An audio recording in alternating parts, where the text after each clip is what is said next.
یہ ہے سیرت النبی صلی اللہ علیہ وسلم شارٹ سیریز، جہاں ہم نبی کریم صلی اللہ علیہ وسلم کی زندگی کو مختصر اور مؤثر انداز میں پیش کرتے ہیں، اور یہ ہے اس سیریز کی قسط نمبر 4۔ غار حرا میں ایک دن جبرائیل علیہ السلام نازل ہوئے اور فرمایا، اقرأ باسم ربک الذی خلق۔ یہ نبوت کی ابتدا تھی۔ امت محمدیہ کو پڑھنے، علم حاصل کرنے، غور و فکر کرنے اور قلم سے علم کو پھیلانے کا حکم دیا گیا تھا۔ اب جب فرشتہ وحی لے کر آیا تو نبی کریم صلی اللہ علیہ وسلم لرزتے ہوئے گھر پہنچے اور فرمایا، مجھے کمبل اڑھا دو۔ خدیجہ رضی اللہ تعالی عنہا نے جب ساری صورتحال دیکھی تو آپ صلی اللہ علیہ وسلم کو تسلی دی کہ اللہ آپ کو ضائع نہیں کرے گا۔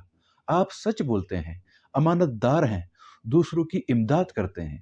پھر وہ آپ صلی اللہ علیہ وسلم کو ورقہ بن نوفل کے پاس لے گئیں، جنہوں نے کہا کہ آپ اس امت کے نبی ہیں۔ ایک وقت آئے گا کہ جب آپ کی قوم آپ کو نکال دے گی۔ اب اس کے بعد کچھ وقت تک وحی نہ آئی۔ آپ صلی اللہ علیہ وسلم بے چینی سے غاروں اور وادیوں میں جاتے تھے۔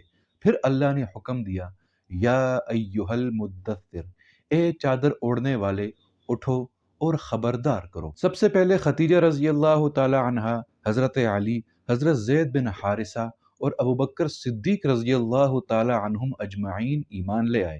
حضرت ابوبکر صدیق رضی اللہ تعالی عنہ کے ذریعے عثمان بن عفان، عبد الرحمن بن عوف، سعد بن ابی وقاص جیسے بڑے لوگ بھی اسلام میں داخل ہوئے۔ غلاموں اور غریبوں نے اسلام قبول کیا، جیسے بلال بن رباح، یاسر کا خاندان، صہیب رومی، عبداللہ بن مسعود رضی اللہ تعالی عنہم اجمعین۔ جبرائیل علیہ السلام نے وضو اور عبادت کا طریقہ بتایا۔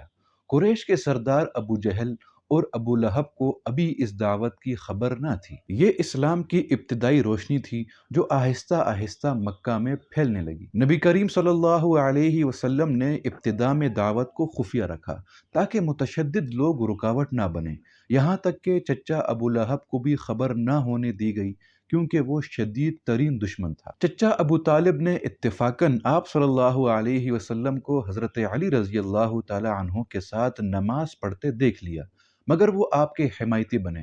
حضرت علی رضی اللہ تعالی عنہ کے بعد ان کے بھائی جعفر بن ابی طالب رضی اللہ تعالی عنہ بھی اسلام لے آئے۔ اب آہستہ آہستہ قریش کے کچھ سرداروں کو پیغام کا علم ہوا، لیکن بنو ہاشم کے احترام کی وجہ سے وہ کھل کر مخالفت نہ کر سکے۔